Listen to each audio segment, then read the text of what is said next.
Tamam, bismillahirrahmanirrahim. Alhamdulillahi rabbil alamin.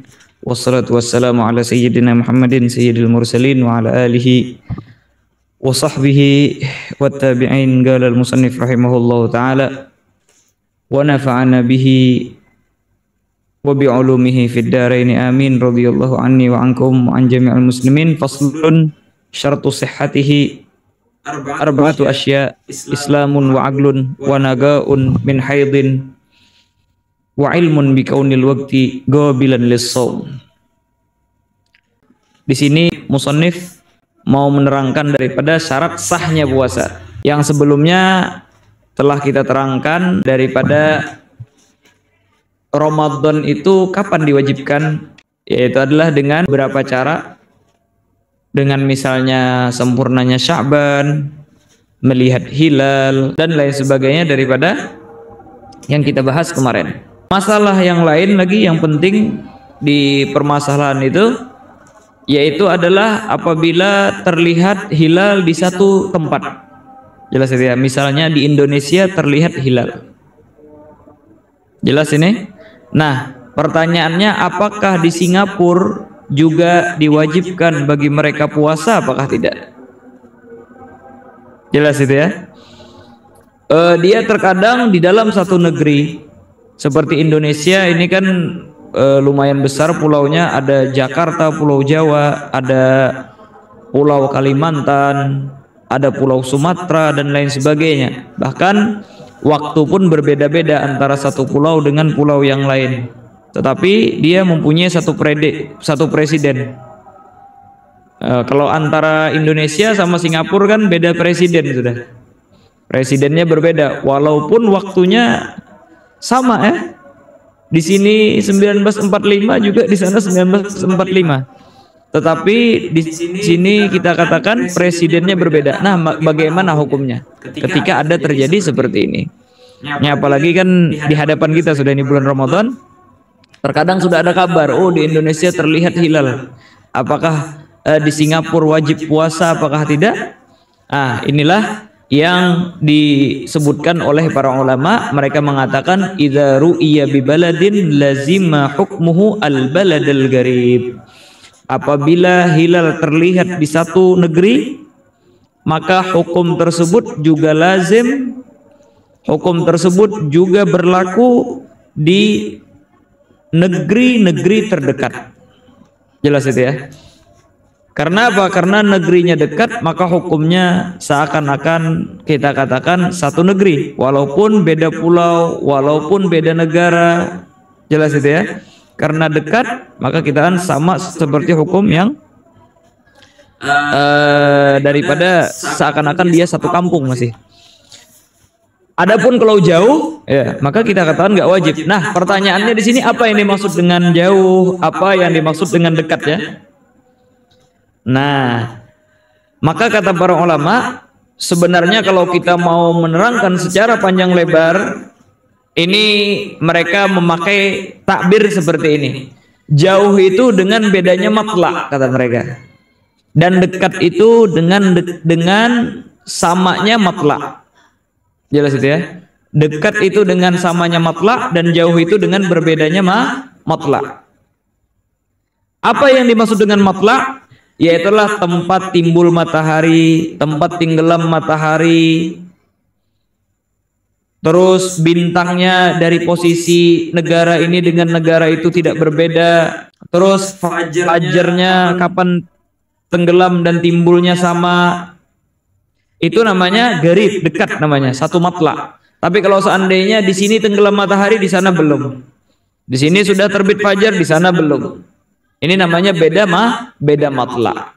Jelas ini? Nah, kalau yang belajar falak dan lain sebagainya gampang lah memaham daripada ini. Tapi nggak semua orang kan belajar kayak gitu. Apalagi mungkin di sini banyak daripada ikhwan atau akhwat yang tidak belajar tentang masalah itu. Makanya paling gampang itu kita ngasih dobit dekat atau jauhnya itu dengan waktu aja sudah, dengan waktu. Dengan waktu. Berapa waktunya? Secara takbir falaki mereka ngasih waktu dengan samaniyata duruj, 8 derajat. Jelas itu ya? 8 derajat. Berapa satu derajatnya? Satu derajatnya yaitu adalah 4 menit. Kalau dimenitkan satu derajat itu 4 menit. 4 menit kali 8 berapa? 32 menit. Nah, inilah yang kita katakan, apakah dia satu matla, apakah dia masih apakah dia satu matla, apakah berbeda matla. Dobitnya gimana? 8 derajat. Satu derajatnya berapa? 4 menit. 4 menit kali 8 berapa? 32 menit. Berarti secara ringkasnya, kalau 30 menit kurang, ya 32 menit kurang, jelas itu ya, masih 32 menit atau kurang daripada itu, maka kita katakan masih satu matla. Kalau satu matla berarti negara tersebut masih dekat. Tapi kalau lebih daripada 32 menit, ya lebih daripada 32 menit berarti matlaknya sudah berbeda. Berarti dianggap negara tersebut berbeda. Dianggap negara tersebut jauh. Nah, kenyataannya sekarang antara Singapura sama Indonesia gimana? Beda paling detik, nggak nyampe 1 menit. Berarti Indonesia sama Singapura satu matla, masih dihukumkan negara yang dekat. Ini secara global. Adapun secara tafsirnya sekarang seperti ini. Terkadang satu presiden, terkadang berbeda presiden lagi. Jelas itu? Apabila negaranya dekat, presidennya sama. Jelas itu ya? Kenapa kok dekat negaranya? Yaitu antara satu pulau dengan pulau yang lain kurang daripada 32 menit atau kurang. Jelas ini? Dan presidennya sama lagi. Maka wajib seluruh daerah tersebut untuk puasa walaupun terlihat di pulau lain. Misalnya, antara Pulau Jawa sama Pulau Kalimantan itu berbeda misalnya 30 menit. Misalnya seperti itu. Dan presidennya antara Pulau Jawa sama Pulau Kalimantan itu sama. Maka kita katakan apabila terlihat di Kalimantan atau kebalikannya, wajib antara satu dengan yang lain, semuanya wajib puasa. Jelas itu ya? Tapi kalau seandainya presidennya beda, negaranya juga jauh. Seperti misalnya antara Indonesia sama Yaman ya. Itu perbedaannya hampir 5 jam antara Indonesia sama Yaman itu. 5 jam sampai 4 jam sampai 5 jam perbedaannya. Presidennya berbeda, negaranya berbeda lagi. Maka kalau terlihat di Indonesia nggak wajib orang-orang Yaman untuk puasa. Tetapi kalau seandainya dilihat di Yaman juga seperti itu juga. Orang-orang Indonesia tidak wajib puasa. Makanya kita tidak bisa menghukumkan wajibnya puasa dengan terlihatnya hilal di Saudi. Walaupun sama-sama negara Islam. Karena raja dan presiden kita berbeda. Dan waktunya berbeda. Nah, beda kalau seandainya matlaknya sama, presidennya berbeda. Seperti Singapura sama Indonesia sekarang. Matlaknya sama. Yaitu adalah waktu antara tenggelam sama terbitnya matahari itu sama. Paling beda beberapa detik doang. Maka gimana hukumnya? Fa in ittahadal matla' wa lam yakun lil hakimi wilayah lam yajib illa ala man waqa'a fi qalbihi sidquhu. Jelas itu ya? Maka tidak wajib bagi orang yang di Singapura kecuali kalau seandainya di dalam hatinya mempercayai terlihatnya hilal di Indonesia.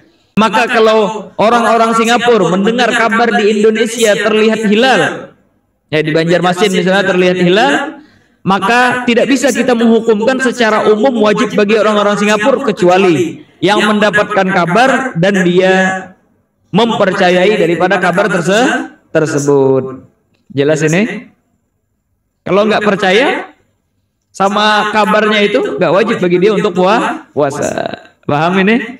Macam mana kalau macam dulu rapid test tu ada termasuk beberapa negara? Iya. Jadi ada termasuk beberapa negara, ya. Jadi ada tempat yang ada masalah lain. Jadi macam mana tu? Tapi dia semua bawah satu presiden. Di bawah satu hakim ya. Jelas gitu ya. Ya, hakimnya sama berarti, tapi negaranya berbeda, gitu ya. Maka kita katakan tidak wajib bagi negara lain untuk mematuhi daripada apa yang dikatakan hakim tersebut, karena jauhnya negara tersebut, matlaknya berbeda, yaitulah di atas 32 menit, lebih lama daripada 32 menit. Jelas itu ya. Tapi kalau seandainya sama, maka wajib dia ikutin perintah daripada hakim tersebut. Kecuali seperti ini. Kecuali seperti ini. Apabila si hakim menetapkan hukum tersebut untuk seluruh daripada yang berada di bawah kekuasaannya. Jelas ini ya. Dia terkadang hakim itu mengisbatkan untuk negeri doang, tapi tidak mengumumkan semua yang berada di bawah kekuasaannya. Terkadang dia mewajibkan kepada seluruh yang berada di bawah kepemimpinannya, mau sama matlak, mau berbeda matlak. Maka kata Syekh Ibn Hajar, ini ditanbih ya. Ini ditanbih di dalam Tuhfah oleh Syekh Ibn Hajar. Kata beliau, "Idza asbata mukhalifun al-hilala ma'a ikhtilafil matlaq bi annahu lazimana al-amal bi muqtada isbatih." Wajib kita ikutin daripada isbatnya tersebut. Walaupun matlaknya berbeda, tapi hakim itu dia yang memegang daripada itu semua. Dan dia wajibkan. Katanya ini di Saudi ya. Dan saya Raja Hijaz. Daerah Saudi sudah kelihatan matlak. Daerah-daerah jauh nggak kelihatan matlak, dan saya wajibkan bagi semua yang di bawah kekuasaan saya. Maka wajib juga bagi yang lain. Seperti Indonesia misalnya. Jakarta sama Banjarmasin itu perbedaannya lebih daripada 45 menit. Lebih daripada 45 menit. Jadi hakimnya atau presidennya sama. Tapi antara Jakarta sama Kalimantan ya, Jawa Barat sama Kalimantan itu perbedaannya 1 jam atau 45 menit. Intinya di atas daripada 32 menit. Gimana? Ketika dia mewajibkan puasa, presiden ya, atau MUI yang sudah diserahkan oleh Presiden, Majelis Ulama Indonesia mengatakan bahwasanya wajib untuk seluruh yang berada di negara Indonesia untuk puasa, maka wajib juga yang di Kalimantan ini ikut puasa, walaupun matlaknya berbeda. Paham ini ya? Berarti apa? Intinya ada empat keadaan. Yang pertama, satu matlak, satu hakim. Maka wajib seluruhnya. Yang kedua, beda matlak, beda hakim. Tidak wajib antara satu dengan yang lain untuk puasa ataupun dia tidak puasa. Yang ketiga, matlaknya sama, hakimnya berbeda. Seperti Indonesia sama Singapura. Maka kita katakan tidak wajib kecuali bagi orang-orang yang mempercayainya. Yang keempat, terakhir ini, hakimnya sama, presidennya sama, tetapi pulaunya berbeda sehingga menimbulkan waktu yang berbeda sangat jauh, seperti Kalimantan sama Jakarta. Maka apabila kelihatan di Jakarta dan di Kalimantan tidak kelihatan, nggak wajib bagi orang Kalimantan untuk puasa dengan penglihatan hilal yang di Jakarta, kecuali kalau Majelis Ulama Indonesia yang di Jakarta mewajibkan bagi seluruh yang berada di penjuru Indonesia, mau Kalimantan katanya, mau Pulau Jawa, mau Pulau Sumatera dan lain sebagainya. Jelas ini ya? Maaf. Ini diantara masalah yang penting juga. Sebenarnya banyak lagi masalahnya. Tapi kita mengingat waktu kita tinggal 2 sesi dan kitabnya baru 2 fasal kita baca, atau 1 fasal baru kita baca. Maka kita harus lompat ke fasal setelahnya. Faslun syartu sihhatihi arba'atu asya.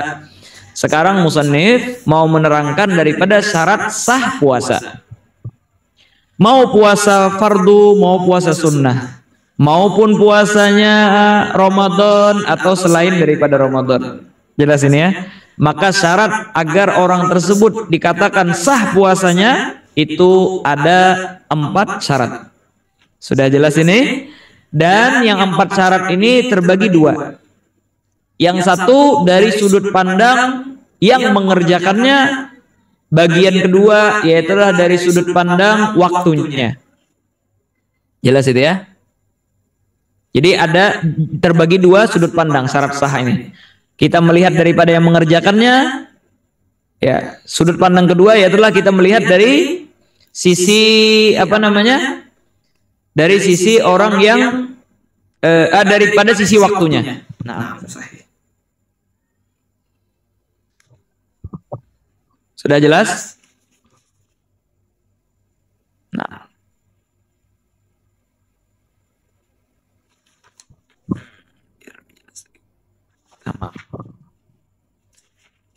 Aiyah. Kata beliau, faslun syartu sihhatihi arba'atu asya, ada 4 seperti yang kita terangkan, ini terbagi 2. Ada syarat min haitsul fa'il, yaitu yang mengerjakan, ada min haitsul waqt, daripada waktunya. Ada 3 yang berkaitan dengan yang mengerjakan. Cuma 1 yang berkaitan dengan waktu. Jelas itu ya? Jadi di 4 ini ada 3 yang berkaitan sama orang yang mengerjakannya. Yang terakhir nanti cuma 1 itu berkaitan dengan waktunya. Kita mulai dari sudut pandang siapa yang mengerjakannya. Jelas itu ya? Maka kita katakan untuk sahnya puasa maupun yang fardu atau nafal atau yang sunnah, yang mengerjakannya harus Islam orangnya. Jelas itu ya? Yang pertama yaitu apa? Islamun, orangnya harus Islam.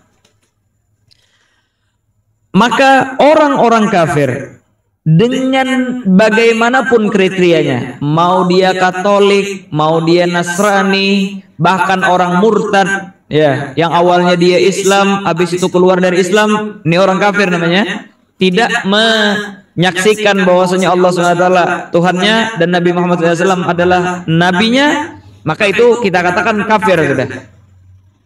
Dengan bagaimanapun kriterianya, orang yang kafir tidak sah mereka puasa karena syarat sah harus Islam. Mafhum ini? Nah,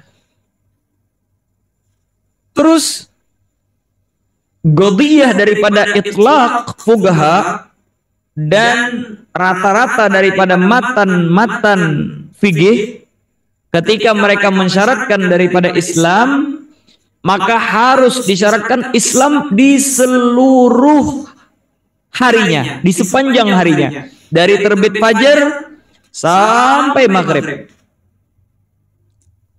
Oleh karena itulah, kalau seandainya dia murtad di pertengahan hari, waliyadzubillah, murtad misalnya di pertengahan hari, misalnya di jam 8 dia ngobrol-ngobrol sama temennya, waliyadzubillah misalnya ateis atau orang Nasrani atau Katolik, dia terpengaruh, akhirnya dia bilang, oh dah saya keluar aja dari Islam. Ini murtad namanya ya. Di pertengahan, walau lahzatan, sekalipun sebentar, sekejap, astagfirullah katanya, kok saya seperti ini, kok saya terpengaruh, balik lagi dia ke Islam, maka kita katakan batal puasanya. Karena syaratnya Islam di seluruh siangnya itu.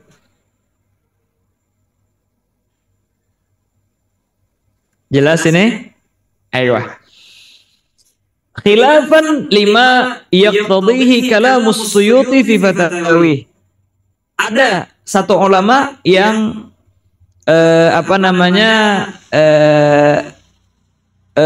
seakan-akan fatwanya memberikan pemahaman bahwasanya murtad kalau cuma sebentar di pertengahan hari itu tidak membatalkan.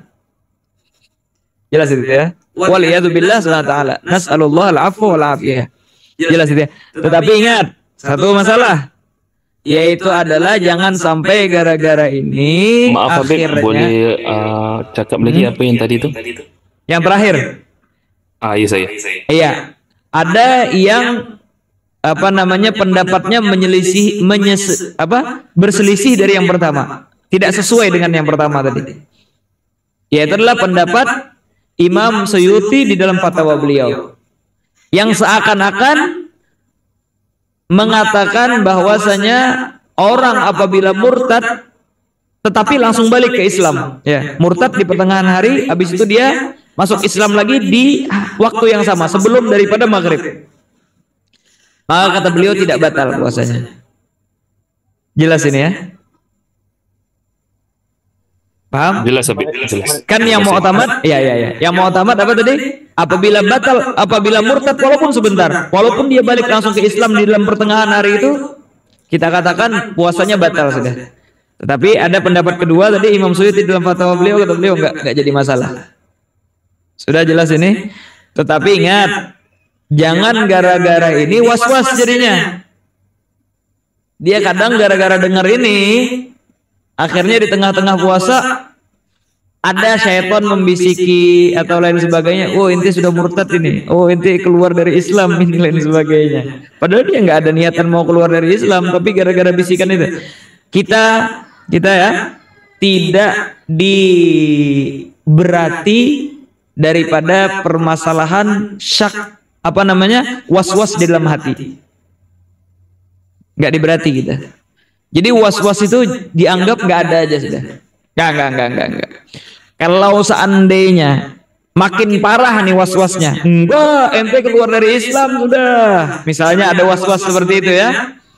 Maka pendapat Imam Suyuti tadi memperkuat kita bahwasanya murtad yang penting balik lagi ke Islam di dalam pertengahan hari itu tidak membatalkan. Jelas itu ya. Ini kenapa kita menyebutkan daripada masalah Imam Suyuti tadi untuk memperkuat menolak daripada was-was.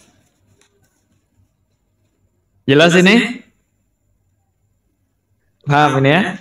Nah, hakata. Jadi apa? Apabila was-was datang, pertama jawabannya yaitu adalah la nu'akhadhu bil wasawis. Kita tidak diberati dengan was-was. Was-was itu tidak dianggap dalam syariat. Satu. Yang kedua, apalagi was-was di dalam masalah di dalam masalah Islam atau keluar dari Islam nggak diambil sama sekali bil ijma antara ulama ini. Yang kedua jawabannya, ya kalau misalnya makin keras ini was-wasnya, kita bilang bahwasanya Imam Suyuti di dalam fatwanya mengatakan tidak batal walaupun murtad benar-benar tanpa was-was. Yang penting dia kembali lagi di pertengahan hari itu ke dalam Islam. Sudah jelas ini? Ayo, itu satu permasalahan. Terus syarat yang kedua, berakal. Jelas itu ya? Kalau bahasa Arabnya wa'aglun, yaitulah dia berakal. Apabila falau junna walau lahzatan minan nahar batala saumuhu. Apabila orang tersebut gila di pertengahan siang itu, walaupun sebentar gilanya, maka batal sudah puasanya. Jelas itu ya? Ini nggak ada was-wasnya ini kalau gila ini.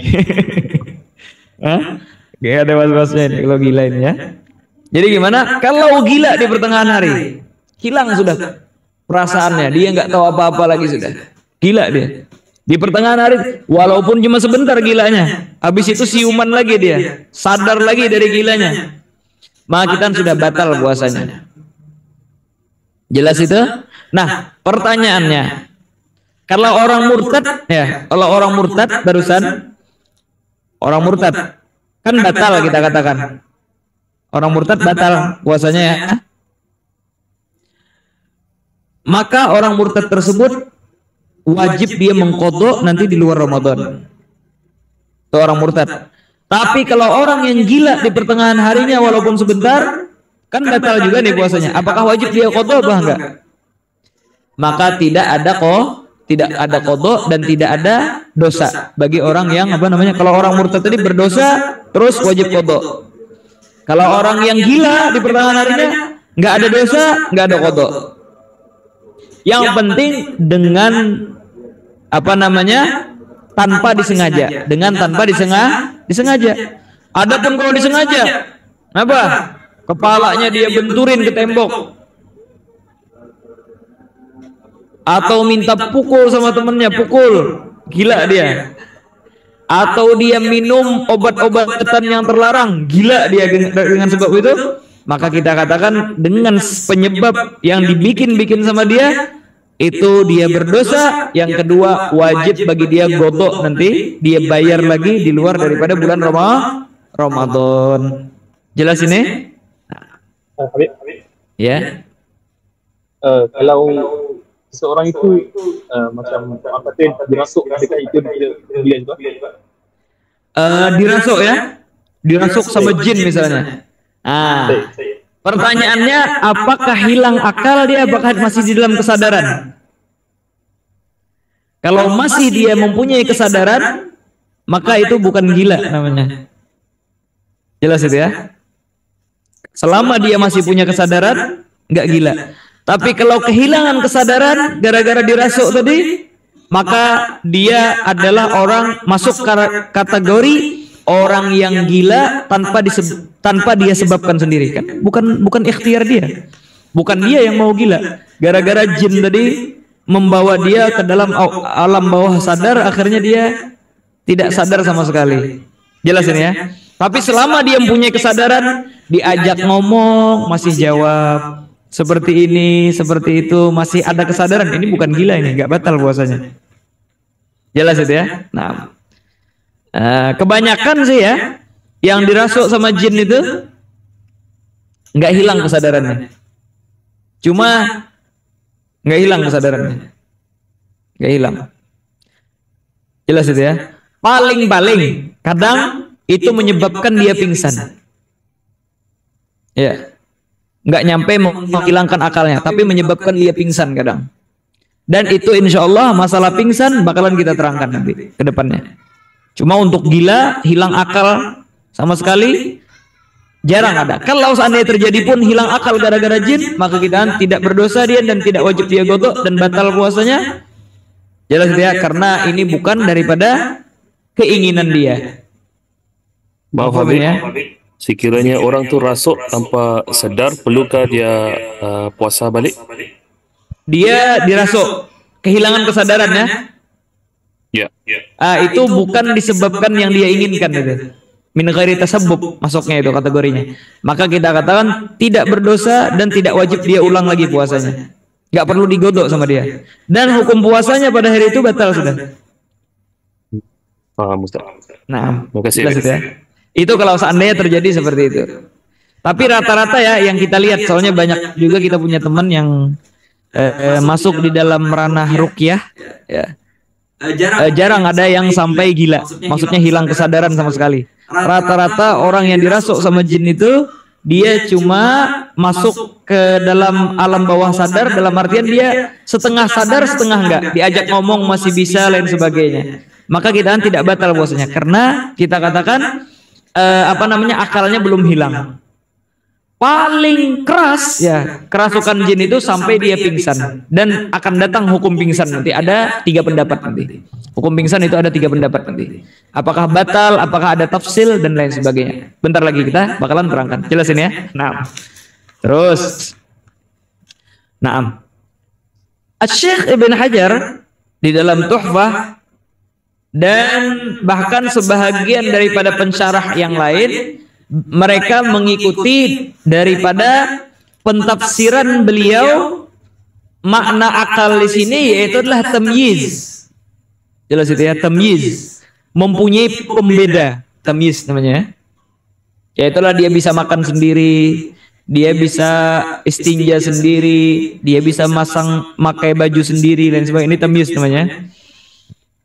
Ya, maka kalau kita katakan seperti ini, orang yang hilang tamyiz sudah, walaupun kesadarannya belum hilang, akalnya masih ada, tapi hilang daripada kesadarannya, hilang daripada tamyiznya, hilang daripada pembedanya dia antara yang baik, yang buruk, tangan kanan, tangan kiri, istinja sendiri, makan sendiri, nggak bisa lagi. Bagaimana? Kalau kita ikutin tafsir seperti ini, maka batal. Tetapi yang mau otomat enggak. Makanya kata orang-orang yang menghasyiahkan Tuhfah, al-aula hadfuh, tafsir dengan tamyiz ini bagusnya kita buang saja. Dalilnya apa? Dalilnya yaitu adalah apabila orang tidur seharian. Orang tidur seharian. Dia malam bulan Ramadan sudah niat. puasa besok hari daripada bulan Ramadan. Ternyata dia tidur dari sebelum subuh, dia tidur sudah. Bangun-bangun sudah Isya. Gimana ini? Akalnya hilang? Nggak hilang ya. Tapi tamyiznya, pembedanya hilang. Batal apa enggak? Kita katakan tidak batal. Dan ini menunjukkan bahwasanya tafsir akal dengan yang seharusnya akal, yaitulah kehilangan daripada kesadaran sama sekali, yang itu yang membatalkan. Maka orang yang cuma sekedar tidur, akalnya tidak hilang, itu kita katakan tidak batal. Paham ini ya? Jelas. Nah ini tidur ya. Yang kedua yaitu adalah masalah irma. Orang yang gila, orang yang pingsan. Orang yang pingsan itu nggak hilang akal dia. Cuma di bawah alam sadar, kehilangan kesadaran dia. Nggak sadar lagi, tapi akalnya masih ada, nempel. Beda kalau orang gila kan nggak memang nggak paham apa-apa. Dia nggak punya apa-apa lagi daripada idrok. Nah, tapi kalau orang yang pingsan ini masih punya akal. Allahumma dia tidak mempunyai tamyiz, pembeda antara ini itu dan sebagainya di bawah alam sadar tadi. Dan seumpamanya kata para ulama yaitu adalah mabuk ya. Mabuk sama itu, mabuk. Orang pingsan, orang mabuk sama. Akalnya nggak hilang, tapi dia kehilangan daripada pembeda tadi antara yang baik, yang buruk. Dia kehilangan kesadaran daripada kesakitan lain sebagainya. Tapi untuk ke memorinya nggak hilang masih. Memori hafalannya ini apa semua nggak hilang masih. Orang-orang yang orang-orang yang pingsan dan orang-orang yang mabuk ini. Maka gimana? Nah di sini dia ada khilaf dan ada tafsil. Pertama dulu kita sebutkan, yaitulah pendapat Imam Romli rahimahullah swt. Kata beliau, kita lihat pingsannya ini atau mabuknya ini disengaja apakah enggak? Jelas ini ya. Kalau disengaja, pingsannya atau mabuknya sengaja dia. Mabuk sengaja. Dia ambil tuak, dia minum. Jelas itu ya.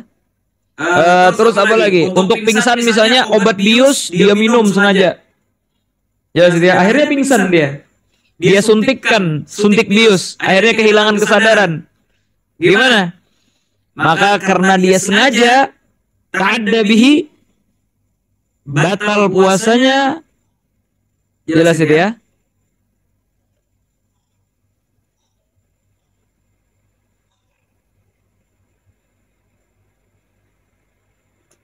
Ini pendapat Syekh Ibn Hajar dulu ya, gak usah biar nggak usah kita rubah gambarannya. Ini pendapat Syekh Ibn Hajar dulu ya. Rubah yang Imam Romli tadi. Jadi kata Syekh Ibn Hajar, dia sengaja apa enggak? Kalau dia sengaja, maka hukumnya membatalkan, walaupun cuma sebentar pingsannya itu. Walaupun cuma sedetik pingsannya. Habis dia tembakin suntik bius, langsung pingsan, sadar lagi dia. Tapi sempat pingsan, batal sudah karena disengaja tersebut. Adapun jelas itu ya. Adapun kalau seandainya tanpa disengaja, maka kita lihat, kata beliau. Kalau tanpa disengaja kita lihat. Dia pingsan sepanjang hari, apakah ada siuman sebentar? Terkadang dia pingsan sepanjang hari, dari terbit fajar dia pingsan sampai maghrib. Mafhum ini? Maka kita katakan batal juga. Tapi kalau seandainya ada siuman walaupun cuma sebentar, dari subuh pingsan, ternyata pertengahan hari zuhur bangun sebentar pingsan lagi dia, tapi pingsannya tanpa dia sengaja, maka kita katakan bahwasanya tidak batal. Paham ini ya? Jadi biar gampang, kalau menurut saya Hajar apa? Terkadang disengaja dulu, Kalau disengaja maka batal, sekalipun sebentar. Kalau tanpa disengaja kita lihat, ada siuman nggak? Ada sadar nggak? Kalau ada sadarkan diri walaupun sebentar, maka kita katakan bahwasanya tidak membatalkan. Tapi kalau tidak sadar sama sekali di sepanjang daripada siangnya, maka kita akan batal. Ini menurut Syekh Ibn Hajar di Tuhfah ya. Sekalipun beliau setelahnya itu ada ittirab, tawil dan lain sebagainya. Tapi kata Imam Qurdi hasilnya seperti ini yang kita paham daripada kalam Syekh Ibn Hajar. Sudah jelas ini? Nah, yang kedua pendapat Imam Romli. Gimana kata Imam Romli? Kata Imam Romli, yang jadi patokan bukan masalah sengaja atau tidak disengajanya, yaitu adalah apakah pingsannya di sepanjang harinya ataukah tidak. Kalau pingsan di sepanjang harinya, mau disengaja mau nggak disengaja batal sudah. Tapi kalau seandainya ada siuman di pertengahan hari tersebut, mau disengaja mau enggak juga tidak batal. Mana lebih ringannya? Hah? Ada berat di satu sisi, ada berat di satu sisi lain. Kalau Syekh Ibn Hajar kan, kata beliau, kalau tanpa disengaja, yang penting siuman, maka kita katakan tidak batal. Tapi kalau seandainya sepanjang masa, baru batal. Tapi kalau disengaja, baru kita katakan bahwasanya batal semua. Pendapat Imam Romli lebih ringan berarti ya. Pendapat Imam Romli gimana? Kata beliau, kita tanpa melihat sengaja atau tidak. Kalau seandainya siuman walaupun sebentar di pertengahan hari, ya batal lagi sudah. Sah puasanya. Tapi kalau seandainya sepanjang hari dia tidak siuman, sepanjang hari dia pingsan, kita katakan bahwasanya batal. Paham ini ya? Yang lebih ringan lagi. Makanya dengan tertib ini lebih gampang. Soalnya pendapat Imam Romli lebih gampang daripada Syekh Ibn Hajar di Tuhfah tadi. Pendapat yang terakhir, pendapat Syekh Ibn Hajar juga. Itu di Syarahil Irsyad, 2 syarah Irsyad. Yaitulah Fathul Jawad sama Lindan. Di sana itu lebih ringan lagi. Kata beliau, tidaklah batal kecuali terkumpul 2 perkara ini. Apa? Yaitu adalah disengaja dan full di seharian dia tidak siuman. Pingsannya di seluruh dan di sepanjang harinya. Dalam artian, kalau seandainya pingsan sepanjang hari, tapi tanpa disengaja, nggak batal. Kalau seandainya tanpa disengaja, jelas itu ya. Kalau seandainya tanpa disengaja, kalau tanpa disengaja, walaupun pingsan sepanjang hari, maka kita bahwasanya tidak batal. Sudah. Kalau seandainya pingsannya disengaja, walaupun jadi harus dua perkara ya. Satu apa tadi? Harus disengaja, yang kedua harus seluruh hari. Sepanjang hari. Jelas itu ya. Apabila di sepanjang hari dia pingsan tapi tanpa disengaja, gak batal. Jelas itu ya. Kalau disengaja tapi ada siuman di sepanjang hari, ada siuman walaupun sebentar, maka kita juga tidak batal. Jelas itu ya. Jadi disengaja saja tidak cukup, harus seluruh hari. Seluruh hari saja tidak cukup kecuali disengaja. Nah, tanpa disengaja atau disengaja tapi tidak seluruh hari, maka kita tidak batal. Ini paling ringan ya. Nah, yang pertama tadi agak berat, yang kedua lebih ringan, yang ketiga lebih ringan lagi. Sudah jelas? Nah, begitu juga orang yang mabuk. Orang mabuk juga gitu. Gimana? Jadi yang pendapat yang ketiga itu dia kena sampai 2 syarat. Ya, harus 2 syarat itu. Oke. Iya, jelas itu ya. Nah, begitu juga orang mabuk ini. Orang mabuk. Gimana mabuk? Mabuknya disengaja apa enggak? Gimana maksudnya enggak disengaja? Yaitu adalah dia buka kulkas, tiba-tiba dia ditaruh sama orang berbintang sana, dia nggak tahu. Ditaruh di botol ini lagi, botol air mineral. dia minum, mabuk dia gak tahu, tanpa disengaja ini. La ya'um jami'an nahar lagi. Apalagi kalau seandainya dia bangun di pertengahan hari siuman. Tambah lagi, walaupun dia tidak siuman sepanjang hari, atas pendapat ketiga ini kita katakan bahwasanya tidak batal. Karena harus dua perkara ini. Tapi kalau disengaja, ya disengaja, maka kita harus ya'um jami'an nahar. Kalau seandainya ada bangun walaupun sebentar, sudah tidak batal. Menurut Imam Romli gimana? Menurut Imam Romli, kalau apa namanya afaga, dia siuman, mau disengaja mau enggak batal. Tapi kalau seandainya enggak siuman, mau disengaja mau enggak batal. Pendapat Syekhna Ibn Hajar gimana? Kalau sudah sengaja sudah batal. Tanpa disengaja maka tafsil tadi. Yaitulah ya'um seluruh hari, ataukah cuma ada sebahagian yang dia bangun di sana. Maka kita tidak batal. Jelas ini? Tapi macam mana Ibn Hajar boleh ada dua pendapat yang bercanggah, pendapat yang sama yang Gimana? Kan tadi yang Habib menceritakan pendapat pertama yang boleh Ibn Hajar. Lepas tu pendapat yang ketiga pun Ibn Hajar. Jadi kedua-dua ni Ibn Hajar ada beberapa kitab beliau punya. Pendapat beliau yang paling kuat itu yang di Tuhfah, karena karangan beliau terakhir di Tuhfah itu. Adapun di Irsyad, syarah Irsyad ini Imdad sama Fathul Jawad. Imdad sama Fathul Jawad itu lebih dulu beliau karang. Makanya kalau yang belajar fikih biasanya secara talaqi mereka mengedepankan yang di Tuhfah itu ketimbang yang di Fathul Jawad sama ini. Tetapi karena ini pendapat semuanya kuat, maka kita boleh milih mau yang mana. Jelas itu ya? Nah, hakata. Sudah jelas? Syekh Ibn Hajar beliau lagi menambahkan, dan Imam Qurdi juga seperti itu, beliau menagal masalah ini. Apabila seseorang pada malam hari minum obat yang menghilangkan akal, malam hari minum obat yang menghilangkan akal, maka kata beliau hukumnya sama seperti orang yang pingsan ini. Di mana samanya? Di dalam khilaf dan tafsil. Khilafnya yang tiga pendapat tadi, dan sesuai daripada tafsil-tafsil yang barusan kita terangkan, perincian-rincian yang barusan kita terangkan. Sudah jelas ini? Nah, hakata. Ada pertanyaan masalah ini? Nggak ada ya? Nah, terus yang ketiga ya, daripada syaratnya yaitulah suci daripada seumpama haid, tambahin ya, seumpama haid.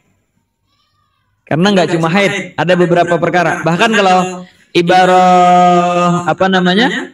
Ibarah daripada safinatun najah wa nagaun min nahwi haidin. Wa nagaun min nahwi haidin, bersih, suci daripada seumpama haid. Nah, makanya suci daripada seumpama haid atau daripada haid dan seumpamanya. Terserah mau nambahin daripada seumpama haid atau haid dan seumpamanya. Jelas ini ya? Jelas itu ya? Syarat pertama tadi kita dari sudut pandang siapa? Orang yang mengerjakan ya. Syarat yang kedua juga dari sudut pandang orang yang mengerjakan. Syarat yang ketiga juga sama, dari sudut pandang orang yang mengerjakan.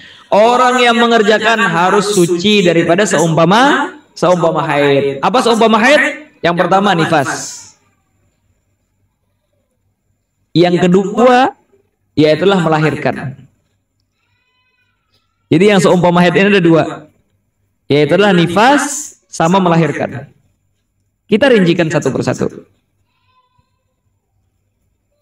Jelas ini?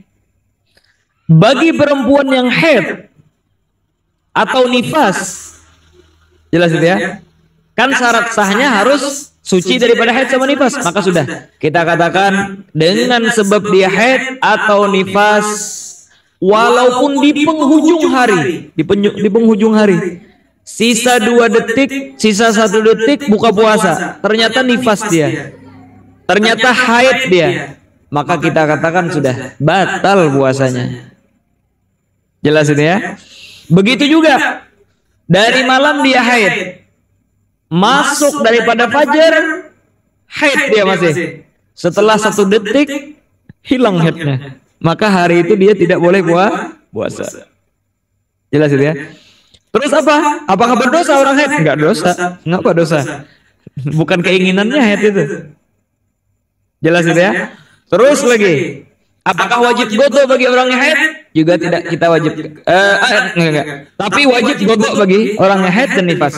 Jelas itu ya. Wajib bagi dia untuk menggodo karena apa namanya? Bulan puasa ini jarang. Beda kalau sholat 5 waktu. Kalau kita katakan wajib godo, berat bagi perempuan. Dan ada hadis daripada Sayyidina Aisyah bahwasanya kata beliau, kunna nu'maru biqada'is shaumi dunas shalah.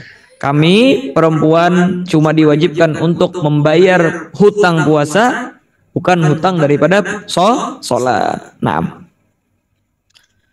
terus jelas itu ya. Adapun orang yang wiladah, orang yang melahirkan, maka juga kita katakan ini seumpama haid.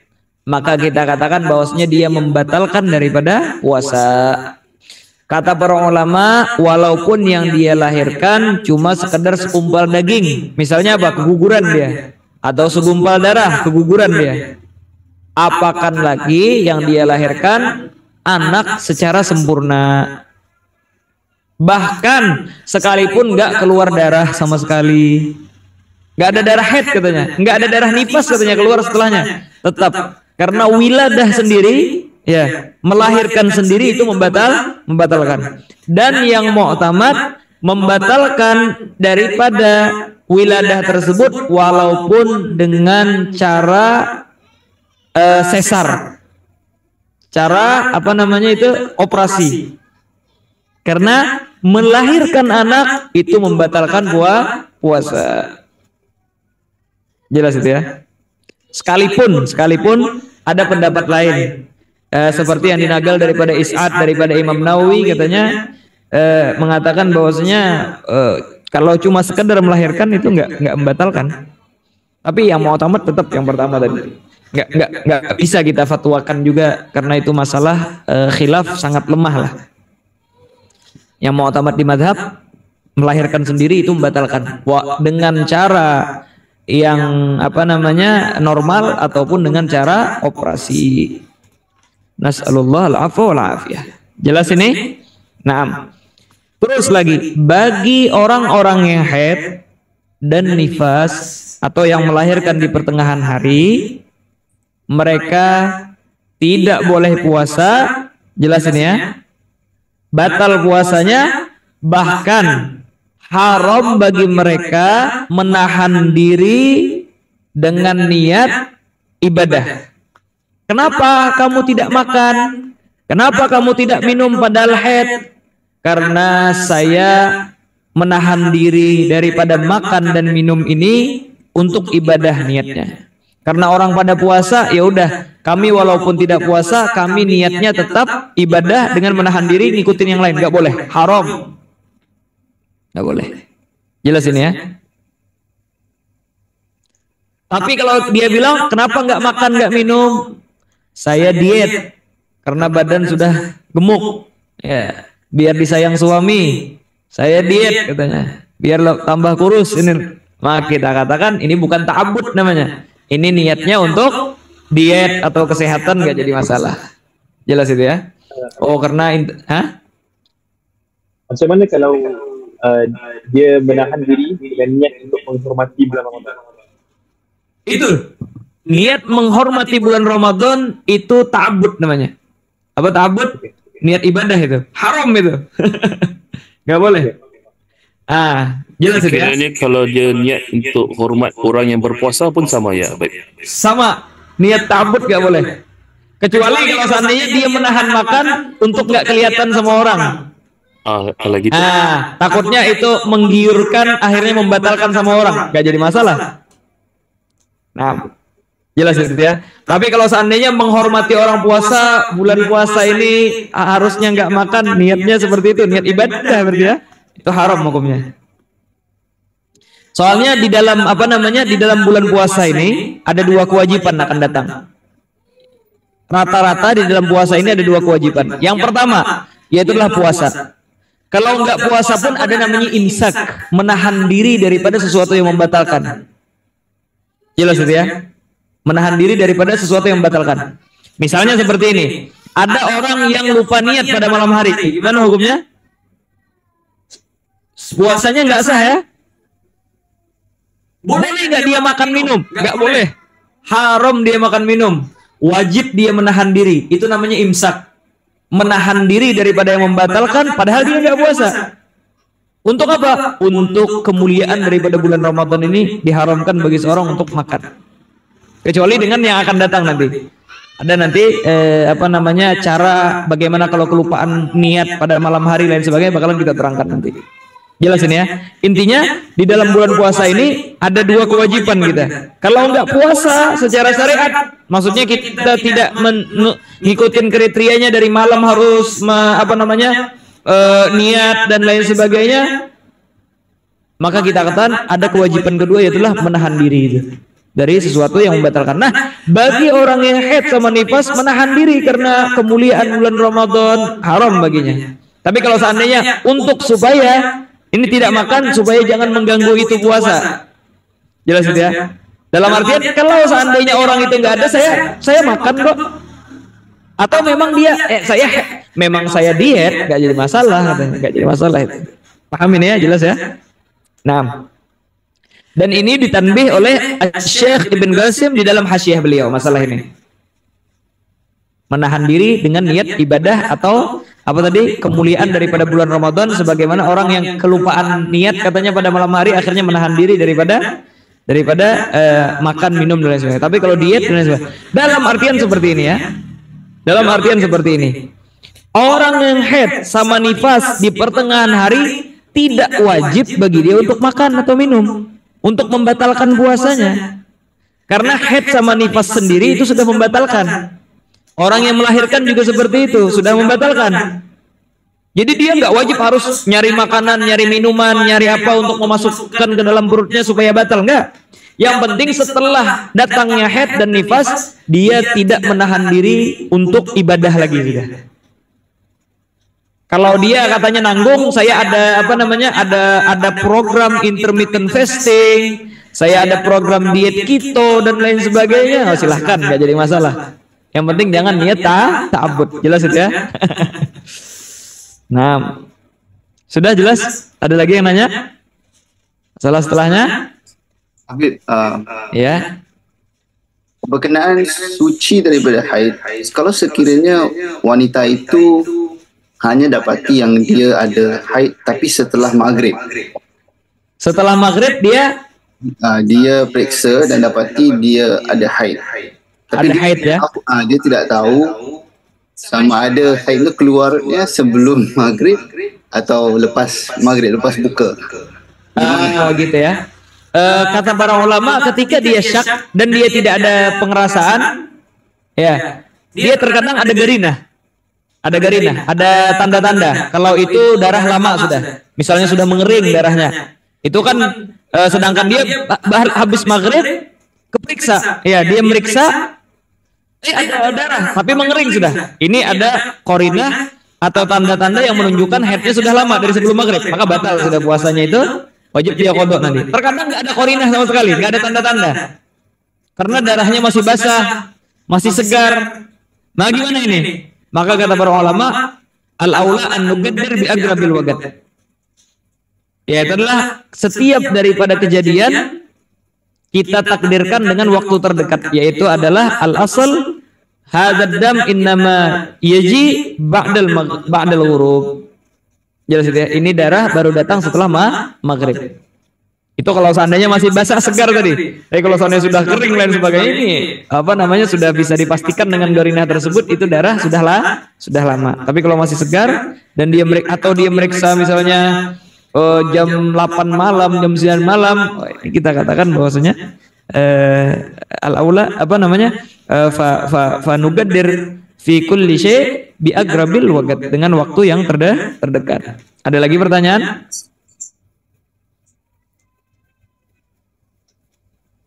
Sudah? Ayo. Terus masalah setelahnya. Ini kita katakan berkaitan dengan waktu, bukan lagi berkaitan dengan orang yang mengerjakannya. Apa? Yaitu adalah dari min haitsul waqt, kalau bahasa Arabnya dari segi waktu. Ilmun bikaunil waqt gabilan lissom. Ilmun bikaunil waqti gabilan lissom. Dia mengetahui ini ya, tentang waktu yang diperbolehkan untuk puasa. Maksudnya apa? Dia mengetahui bahwasanya waktu ini bukan waktu-waktu yang diharamkan berpuasa. Dan sudah kita jelaskan kemarin ya, ada beberapa waktu yang diharamkan daripada berpuasa. Di antaranya 2 hari Lebaran, 3 hari Ayyamut Tasyriq, terus Yaumus Syak, ya Yaumus Syak, hari Syak, apabila tanpa sebab, jelas itu ya. Hari Syak 30 Sya'ban itu tanpa sebab dengan catatan kaki yang kemarin. Ya, nanti kapan-kapan bisa kita tambahkan catatan kakinya. Terus lagi nisful akhir, ya. Nisful akhir min Sya'ban kemarin ya.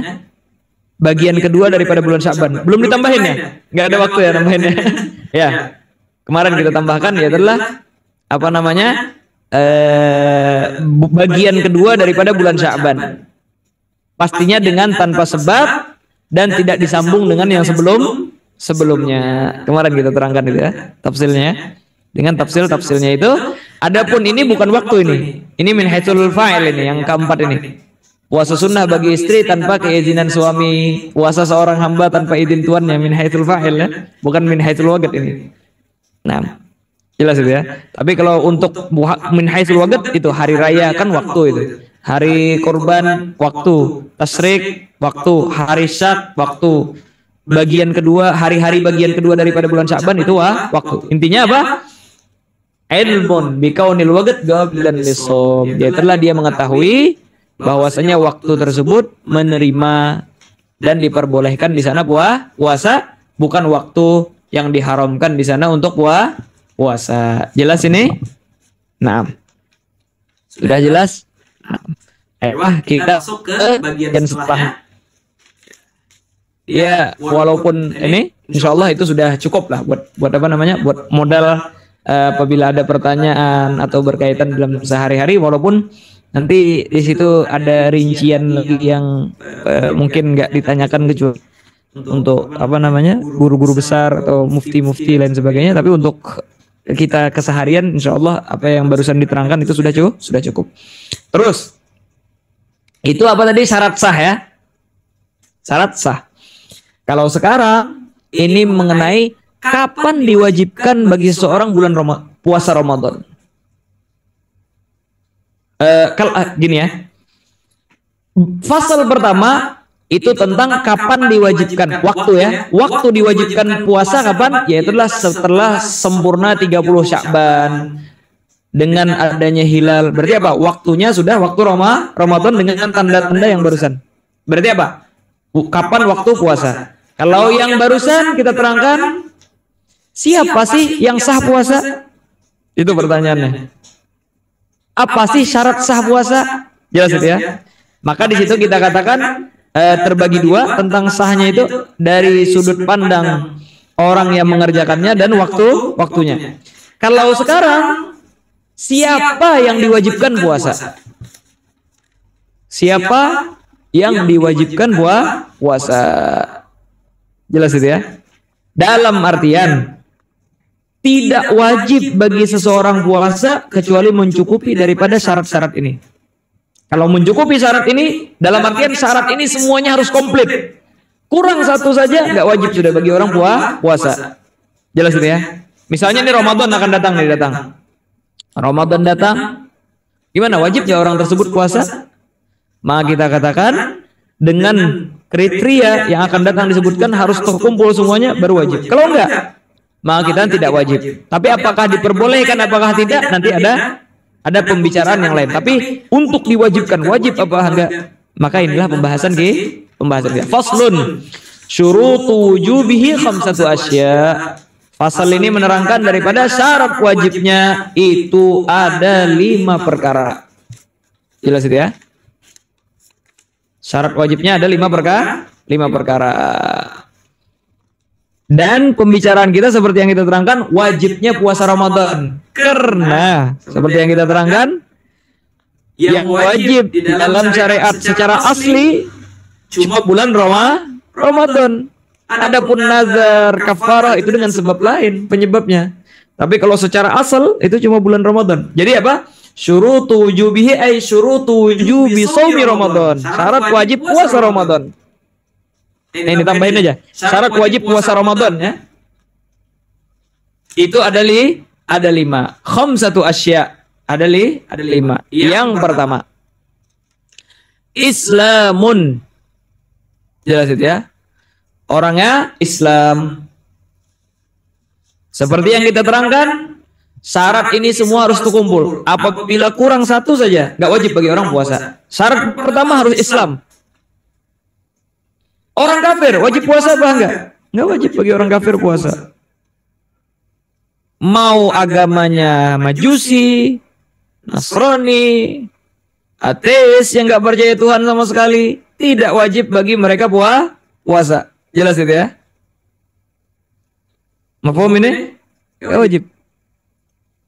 Sudah selesai? Tapi kalau orang yang murtad, nah ini mau kita jelaskan sekarang. Gagal ulama yang dimaksud dengan Islam walau fima madha, sekalipun di masa lalu dia Islam. Walaupun di masa lalu. Paham ya? Intinya orang ini pernah Islam, wajib sudah puasa. Kalau dia murtad berarti apa? Dia Islam di masa lalu. Masa yang lampau. Masa yang telah lalu dia sudah Islam. Paham ya? Makanya Islam walaupun di masa lalu. Jelas sudah. Nah, bagi orang yang bukan Islam dan tidak pernah mencicipi Islam sama sekali. Ya gitu ya kalau bahasa Indonesia ya. Nggak pernah mencicipi Islam. Dari lahir dia bukan orang yang Muslim. Mau Buddha, mau Hindu, mau apapun daripada agama selain daripada Islam. Dan dia tidak pernah mencicipi Islam sama sekali. Maka tidak wajib bagi dia untuk puasa. Jelas itu? Tetapi pastinya bagi orang yang kafir tidak pernah mencicipi Islam, tidak wajibnya dengan artian bagi pemerintah, bagi MUI, Majelis Ulama Indonesia, tidak mewajibkan dan tidak memaksa kepada mereka untuk puasa. Adapun urusan di akhirat, pastinya mereka disiksa dengan sebab meninggalkan daripada puasa. Dalam artian apa? Dengan kekafirannya disiksa. Dengan dia meninggalkan puasa, siksaan tambahan. Dengan dengan dia meninggalkan sholat, tambahan siksaan yang lain. Dia memukul orang, menzolimi orang, tambahan siksaan yang lain. Paham ini ya? Jelas? Ayo.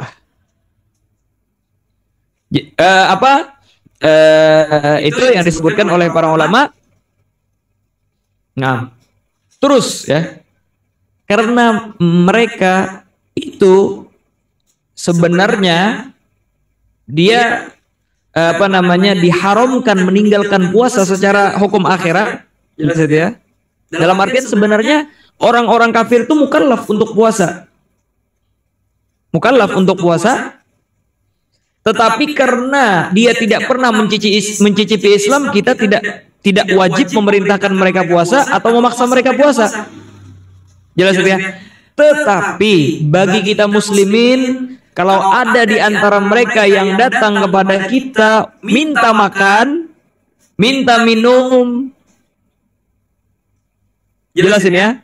Padahal dia di antara orang yang sah puasa dan wajib puasa kecuali satu syarat yang tidak dia miliki, yaitu apa? Islam. Maka haram bagi kita untuk ngasih makan kepada mereka. Karena mereka mukallaf. Ketika mereka mukallaf secara akhirat, maka kita sekarang kalau ngasih makan kepada mereka ada unsur i'adah ala ma'siyah. Kita menolong mereka untuk memperbuat maksiat. Coba kalau kita ngasih makan, Ya, itu mungkin menyebabkan mereka tertarik dengan Islam, tertarik masuk Islam dan lain sebagainya. Ya maksudnya. Tapi kalau kita kasih makan ya enak deh. Ya, enak katanya, nggak puasa ini lain sebagainya. Wah, kata. Jadi apa? Islam. Ada pun orang murtad tadi. Kita kembali lagi ke orang murtad. Maka kita katakan bahwasanya wajib bagi dia untuk puasa. Tetapi tidak sah puasanya kecuali dia masuk Islam. Jelas itu ya? Kenapa kok tidak sah puasanya kecuali masuk Islam? Karena puasa ini disyaratkan niat. Dan niat itu cuma sah atau syarat diantara daripada syarat niat yaitulah al-Islam. Jelas itu ya? Gimana dia meniatkan kalau dia bukan Islam? Paham? Jadi orang yang murtad mereka masuk Islam kewajiban dan puasa bagi mereka untuk apa juga suatu kewajiban. Beda kalau orang kafir yang asli tidak pernah mencicipi daripada Islam, maka kita katakan dia tidak ada kewajiban untuk sekarang. Kalau seandainya mati di dalam kekufuran, maka nanti bakalan disiksa sama Allah Ta'ala karena dia sudah kafir, tidak puasa juga, itu bonus tambahan, bonus egop ya, bonus siksaan tambahan. Tetapi kalau dia masuk Islam, karena tidak wajib baginya puasa, orang-orang kafir asli, maka kita katakan bahwasanya yang telah lewat dihapus. Jelas itu ya? Tidak disuruh mengqadha. Kalau orang kafir murtad, kalau sudah lewat bulan Ramadan, dia tidak balik ke Islam, habis itu dipaksa sama imam untuk disuruh bertaubat masuk Islam, dia akhirnya masuk Islam, maka yang Ramadan kemarin wajib dia qadha, dia bayar. Ini perbedaannya. Orang yang murtad kalau balik ke Islam wajib dia qadha. Orang yang kafir asli wajib dia. Karena targhiban lahu fil Islam. Karena kita memberikan kegemaran. Jelas itu ya, motivasi agar masuk dalam Islam. Dalam Islam gampang. Yang kemarin sudah dihapus. Orang murtad kenapa enggak seperti itu juga? Karena orang murtad sudah masuk Islam, dia tahu sudah kemuliaan Islam, kenapa keluar? Maka dia mau gosir, makanya tambah ditekan orang-orang yang murtad itu. Sudah jelas? Nah, terus yang setelahnya. Habib, sekiranya kalau non-Muslim, kalau saya ada gerai, saya jual makanan ke non-Muslim yang mukallaf, bolehkah saya jual ke mereka? Tidak boleh. Haram hukumnya. Karena di situ i'anah ala ma'siyah. Karena kewajiban mereka sebenarnya ada di dalam segi akhirat yang kita ketahui. Kecuali kalau seandainya dia musafir atau dia haid atau dia nifas. Nah, kalau seperti ini jangankan orang kafir, orang Islam pun boleh kita kasih, kita jualin. Paham itu ya? Tapi kalau kita tahu orang kafir tersebut misalnya laki-laki, nggak mungkin haid nifas. Tetangga kita lagi, nggak mungkin dia musafir. Nggak boleh kita jualin makanan dia. Jelas. Hakata yang mu'tamad di dalam mazhab kita Imam Syafi'i rahimahullah subhanahu wa ta'ala. Terus jadi makanan itu disimpan untuk iftar. Kita mempersiapkan makan buat iftar. Dia ikut makan di sana. Gitu. Makannya habis maghrib. Maksudnya kalau contohnya maghrib pukul 7. Lepas tu yang dikasih makan itu pada orang yang mukallaf pada waktu mungkin pukul 3 atau pukul 2 petang.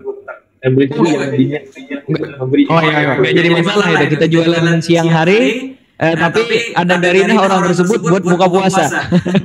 Iya, beda kalau seandainya dia langsung makan di gerai itu, di tempat itu. Nah, ayo, kalau mahali ya. Iya. Apalagi kan kalau misalnya tempat itu tempat memang jualan bazar atau lain sebagainya, untuk jualan makanan iftar bukan buat puasa, enggak jadi masalah itu, jualin aja. Tapi permasalahan ini misalnya kita buka kedai, warung, makan di tempat di hadapan kita. Oh, ini enggak boleh ini. Tapi kalau seandainya dia bawa bungkus Oh ini mungkin untuk buka puasa kayak jadi masalah itu. Nah, hakata. Terus biar kita ini sedikit lagi. Soalnya kalau enggak nanti banyak banget kita ketinggalan. Terus wa taklifun ay aglun. Yaitulah orangnya harus berakal. Dan baligh. Jadi ya. Jadi taklif itu maksudnya apa? Baligh berakal. Apa di situ? Mukallaf baligh berakal ya. Nah, baligh berakal. Sudah jelas ini? Maka kita katakan kan harus baligh ya. Adapun kalau seandainya anak kecil nggak wajib puasa. Sobi yang belum baligh, ya, yang belum baligh dengan cara-caranya, nggak pernah haid kalau perempuan, kalau laki-laki nggak pernah keluar mani atau mimpi lain sebagainya, maka kita tidak wajib bagi dia untuk puasa. La ada wala qada. Tidak untuk sekarang. Ya, untuk puasa kalau misalnya dia anak kecil pada waktu Ramadan ataupun dia godok, nggak ada istilah godok. Agal juga, ya itulah orangnya berakal. Maka orang yang gila kita katakan bahwasanya tidak wajib bagi dia untuk puasa. Jelas ini? Nah, bahkan seperti yang kita terangkan tadi, kalau seandainya batal di pertengahan hari, orang yang junun tersebut itu membatalkan puasanya dan tidak wajib qada. Dengan syarat apa tadi? Yaitu adalah gilanya tanpa disebabkan dan keteledoran dia. Adapun kalau seandainya dia sebabkan sengaja, maka kita katakan wajib bagi dia untuk mengqada dan berdosa. Jelas itu ya. Kenapa orang gila dan anak kecil tidak wajib puasa? Liraf'il galam anhuma, karena tidak ada catatan bagi mereka. Catatan amal kewajiban belum ada masih kepada orang yang junun, orang yang gila ataupun anak kecil. Di sini ditambahkan yaitu adalah sampai seruan Islam kepadanya. Jelas ini ya. Sampai seruan Islam kepadanya. Benar itu? Nggak salah itu. Nah, tetapi biasanya orang menyebutkan ini di bab salat, tetapi bab salat sama bab puasa ini sama aja. Nah, maka apabila tidak sampai seruan Islam kepadanya, maka kita tidak wajib. Gimana ini? Maksudnya tidak sampai seruan Islam? Hah? Gimana maksudnya? Padahal dia orang Islam, tapi kok seruan Islam nggak nyampe ke sana? Gimana? Jelas itu ya? Dia di sini ada dua permasalahan. Sampai seruan Islam itu, ya itulah kan sampai seruan Islam. Terkadang nggak nyampe sama sekali seruan Islam. Ini namanya orang-orang ahlul fatrah. Ahlul fatrah ini orang yang nggak nyampe karena jauh di pegunungan sana, nggak nyampe Islam ke sana, radio nggak nyampe sana, TV nggak ada, jaringan wifi semua nggak ada nyampe ke sana. Nah kita katakan bahwasanya mereka ini jangankan puasa, Islam pun tidak diarahkan kepada mereka, karena memang nggak tahu apa-apa mereka. Jelas ini? Yang kedua, yaitu adalah mereka sudah Islam, tapi tidak tahu kewajiban daripada puasa. Gimana ini maksudnya? Maksudnya yaitu adalah misalnya sampai waktu sudah ya gitu ya. Aman ya? Nggak apa-apa ya kita tambahin ya? Aman ya? Nanggung soalnya. Kalau kita stop di sini ya, kita sambung ya. Gini, yaitu adalah misalnya ada salah seorang pendai nyampe ke pegunungan yang tidak dijamah sama orang. Akhirnya orang-orang sana tertarik dengan orang tersebut masuk Islam. Setelah masuk Islam, belum diajarin sholat, belum diajarin puasa, yang memasukkan mereka ke dalam Islam meninggal. Nah, gini gambarannya. Akhirnya apa? Setelah 20 tahun kemudian temannya ini nyari temannya yang hilang tadi. Kan ini nggak ada kabar ya 20 tahun. Mana teman sama katanya dakwah sampai ke sini tapi nggak ada kabarnya lagi. Akhirnya sampai ke sana, dia lihat orang sana Islam, dia nanya, "Siapa ini yang masuk ke Islam?" "Oh, ada Ustadz Fulan." "Ustadz Fulan? Oh, itu teman saya 20 tahun lalu hilang." "Mana orangnya?" "Orangnya sudah meninggal." Orangnya sudah meninggal, dikubur, sudah ziarah di sana. Di bulan Ramadan mereka pada makan, padahal nyampainya sana bulan Ramadan. Kenapa kalian makan? Kalian Islam? Kata kami tidak tahu kalau Ramadan itu diwajibkan. Kami tahu sudah masuk Islam, asyhadu an la ilaha illallah wa asyhadu anna Muhammadar Rasulullah, tapi nggak tahu cerita salat, nggak tahu apa. Oh gitu. Ya udah. Nah, kita katakan seluruh daripada yang kemarin itu nggak wajib bagi mereka. Nggak wajib sebenarnya dari mereka itu. Jelas itu ya. Naam. Dia sebenarnya ya ghairu mukallaf ya mereka ya. Ghairu mukallaf. Nah, dia bisa dimasukkan dalam kategori ghairu mukallaf atau dimasukkan ke dalam syarat wajib puasa. Tapi kalau kita menambahkan ini ya, harus ditambahin satu lagi. Harus tambahin lagi satu. Jadi sampai seruan Islam kepadanya, tambahin satu lagi. Kalau sudah ditambahin itu harus ditambahin satu lagi. Salamatul hawas. Panca indranya selamat. Panca indranya normal. Apa namanya? Panca indranya berfungsi. Yang dimaksud dengan panca indra bukan lima-limanya, bukan panca indra yang 5, tetapi penglihatan dan pendengaran. Penglihatan sama pendengarannya itu harus ada. Matanya atau telinganya mendengar. Kalau seandainya orang diciptakan tanpa penglihatan, ya nggak bisa melihat dan tuli, maka kita katakan tidak wajib bagi mereka puasa karena tidak sampai seruan kepadanya. Tidak tidak bisa kita ajarkan. Orang yang tidak bisa kita ajarkan, dia ghairu mukallaf. Jadi apa? Tambahannya tadi, yaitulah salamatul hawas. Panca indranya itu berfungsi. Yang dimaksud dengan panca indera berfungsi yaitulah dia tidak diciptakan di dalam keadaan buta dan tidak mendengar. Kalau seandainya dia melihat walaupun dia tidak mendengar, jelas dia tuli. Apa peka ya kemarin ya tuli itu ya.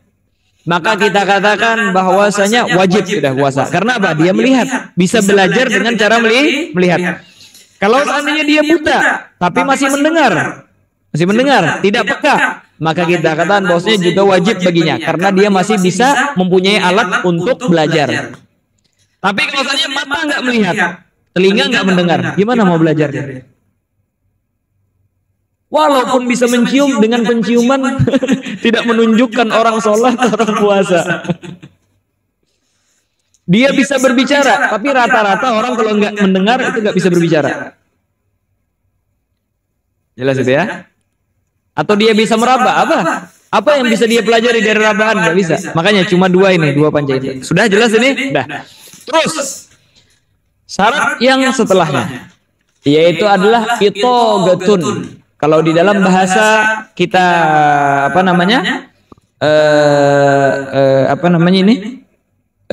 bahasa Indonesianya mampu berpuasa. Itogah itu mampu berpuasa. Yaitu adalah mampu berpuasa secara, kalau bahasa Arabnya hissan wa syar'an. Secara secara tubuh, badan, atau secara organ tubuh lah ya. Atau secara panca indera ya. Secara panca indera ataupun secara syariat. Jelas itu ya. Gimana maksudnya tubuh atau badan? Nah ini ya, bagus saja sih sudah tubuh badan ini. Tubuh sama badan sama aja ya? Apa beda ininya? Sama ya?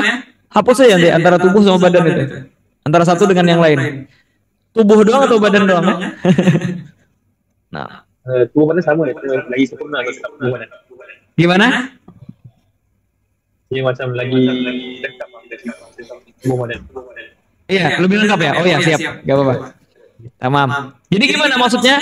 Yaitulah tubuh dan badan ini, yaitu adalah dia tidak mempunyai penyakit yang tidak bisa disembuhkan.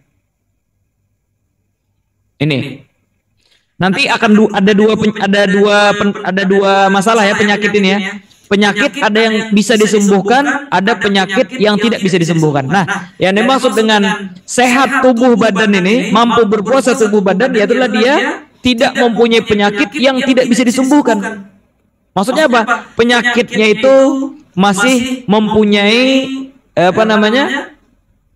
mempunyai harapan untuk disembuhkan. Nanti akan datang itu. Jadi apa? Mampu berpuasa tubuh dan badan, tidak mempunyai penyakit yang tidak bisa disembuhkan. Jelas itu ya?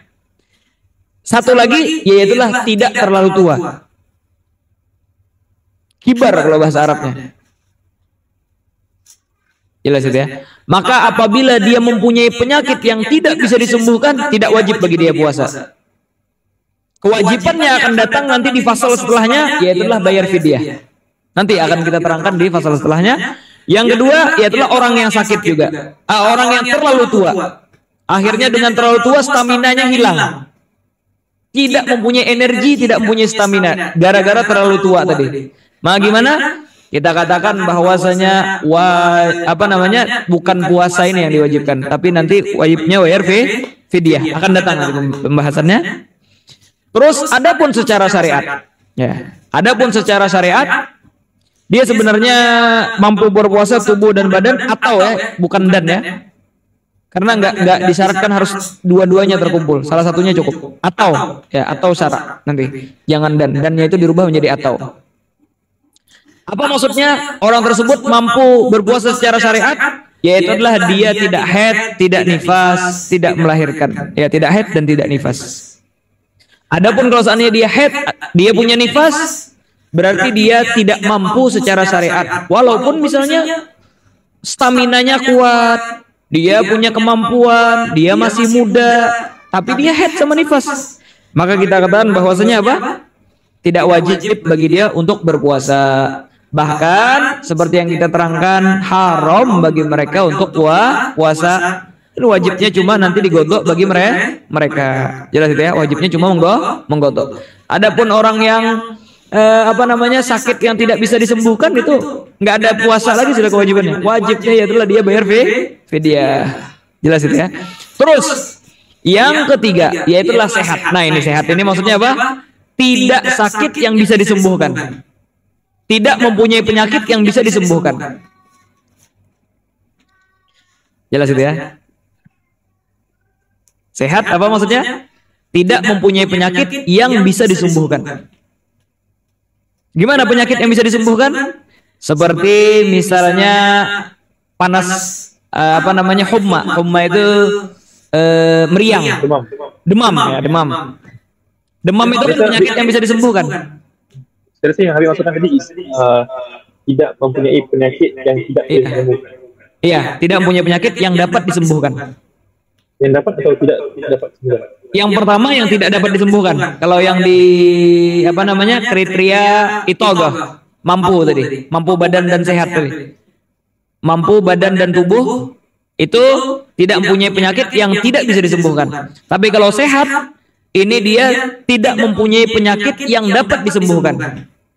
Tidak mempunyai penyakit dan penyakit itu bisa disembuhkan. Nah, gitu ya. Iya.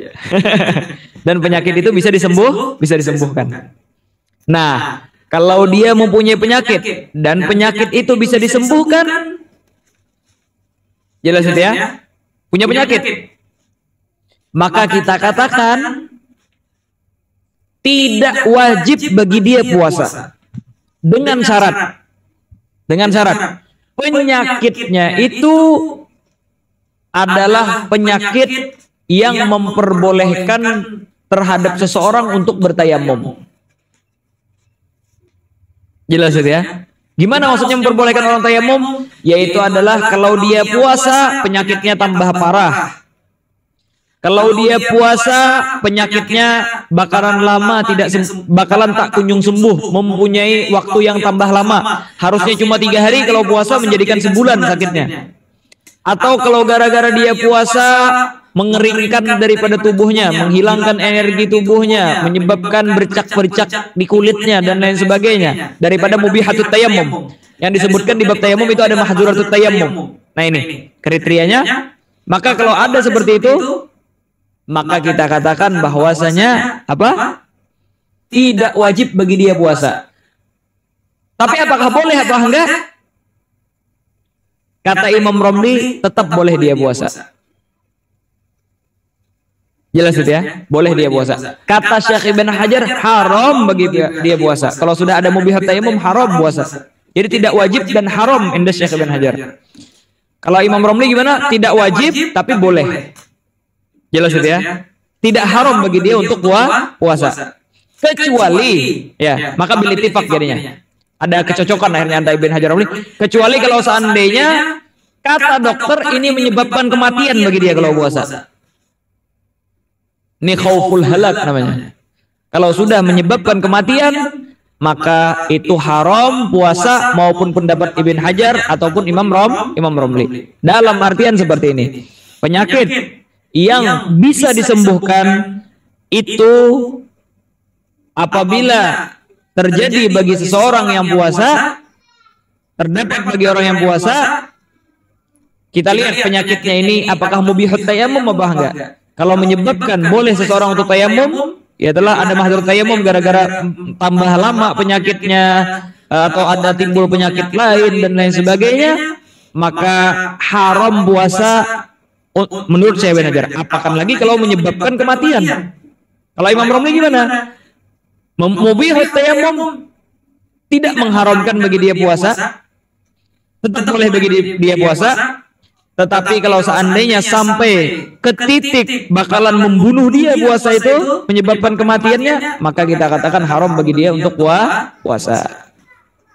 Jelas ini ya. Dalam artian kalau sudah membunuh penyakitnya puasanya itu menyebabkan dia mati, itu sama aja Ibn Hajar sama Romli. Tapi kalau seandainya mubihut tayammum ini ada khilaf apakah boleh apakah haram. Terus lagi masalah penyakit masih terkadang sakitnya itu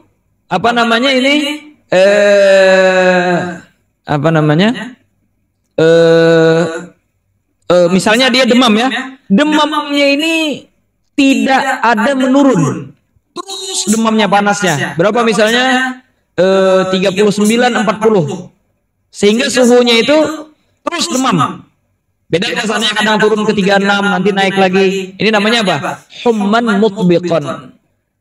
Demam yang tidak menurun suhunya. Suhunya tetap di suhu yang berbahaya gitu lah. Suhu yang menyebabkan dia kena penyakit demam tadi. Maka kita katakan udah selesai sudah. Dia tidak diwajibkan niat pada malam hari.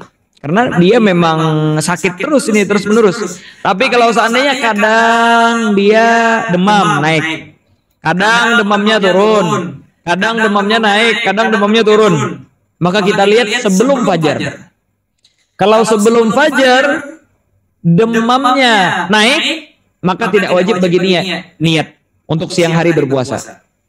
Tapi kalau demamnya turun sebelum fajar, maka wajib dia meniatkan puasa buat besok hari. Kalau demamnya naik besok hari, baru dia berbuka gara-gara sakit di tengah hari tadi. Paham ini? Nah, ini penting ini masalah ini untuk apakah wajib niat apa enggak. Kalau terus menerus demamnya tanpa turun suhunya, nggak ada niat sama sekali malam tuh. Tapi kalau seandainya kadang naik kadang turun, kalau naiknya di waktu sebelum subuh, sebelum fajar, maka wajib dia niat. Nanti kalau naik suhunya batal dia, gara-gara sakit. Tapi kalau seandainya sebelum subuh suhunya turun, maka wajib dia niatkan.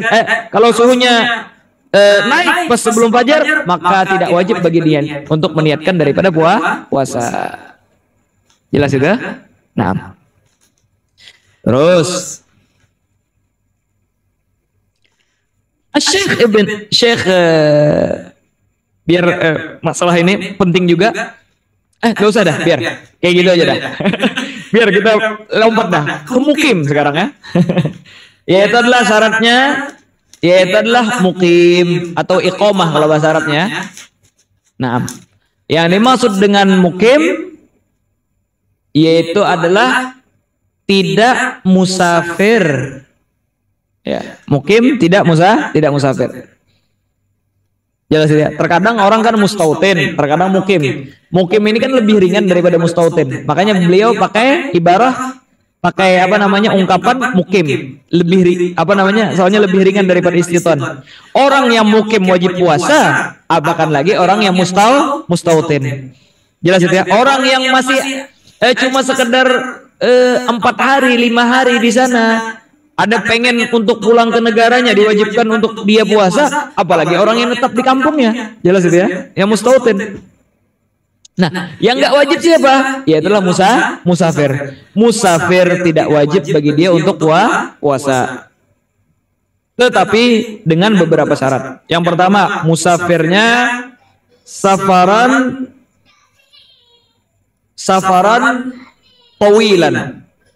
Perjalanannya mencapai daripada masafatul qasar. Perjalanannya panjang.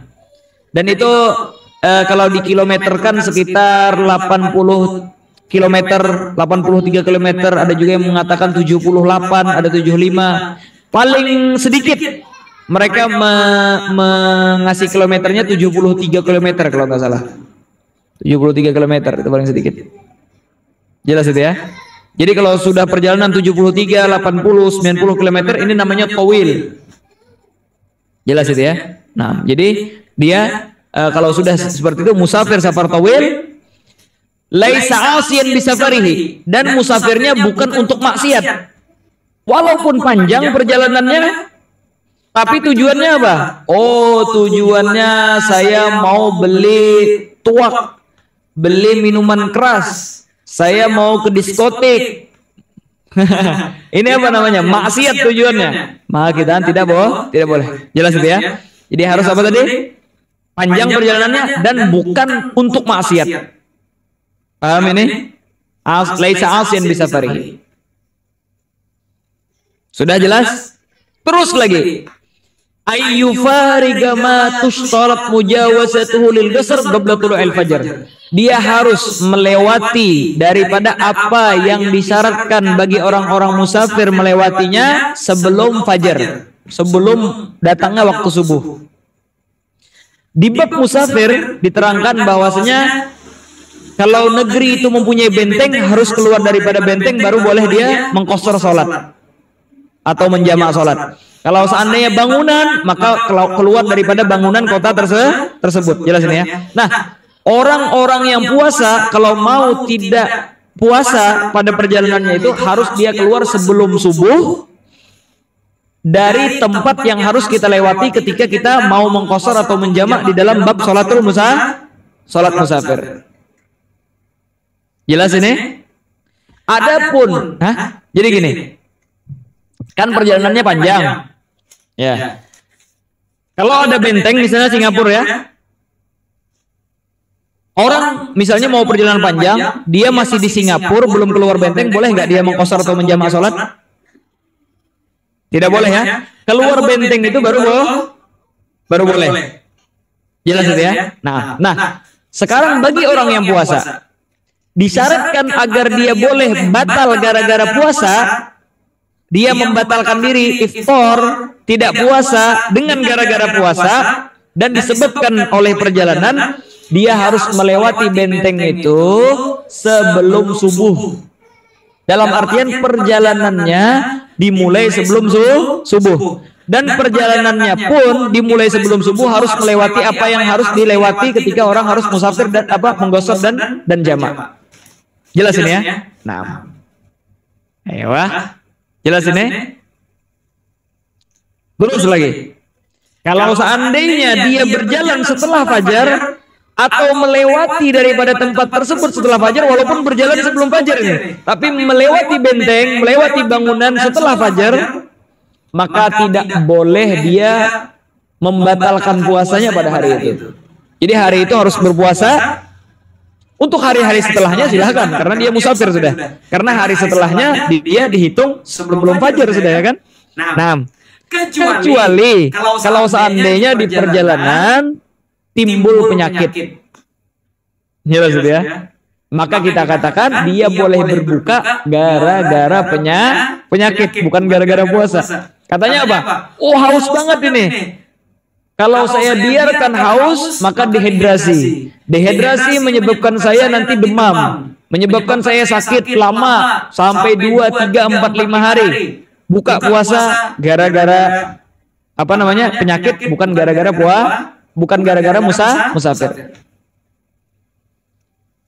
Kelaparan, katanya kalau saya kelaparan, asam lambung naik. Kalau asam lambung saya naik, biasanya saya 3 sampai 4 5 hari. Enggak hilang-hilang asam lambungnya. Mah itu. Maka kita kan buka sekarang. Gara-gara sakit. Bukan gara-gara musafir. Untuk besoknya enggak jadi masalah. Terus yang terakhir, ya, dietnya atau syaratnya di dalam iqamah ini atau musafir tersebut, alla yaqsida bisafarihi mahdud tarakhus. Jangan sampai dia tujuannya dengan musafir tersebut cuma sekedar mencari keringanan. Apa maksudnya mencari keringanan? Yaitu adalah, saya males puasa hari ini, udah dari sebelum subuh kita keluar biar nggak puasa besok. Ini mahdud tarakhus namanya. Paham itu ya? Cuma sekedar mencari keringanan, nggak boleh seperti ini. Harus ada tujuan lain. Silaturahim kah? Jelas itu ya? Kecuali kalau di tengah perjalanan itu tadi sakit atau apa namanya khasyah mahdzur tayammum. Takut daripada yang ditakutkan bagi apa yang diperbolehkan bagi orang-orang tayammum. Seperti tadi, tambah parah penyakitnya, tambah lama penyakitnya menyebabkan gejala-gejala ini, gejala itu, maka kita boleh dia berbuka gara-gara takut mubihat tayammum atau gara-gara takut sakit tadi. Kalau enggak maka kita tidak boleh. Faslun arkanuhu salah satu asya, wallahu subhanahu wa ta'ala a'lam bissawab.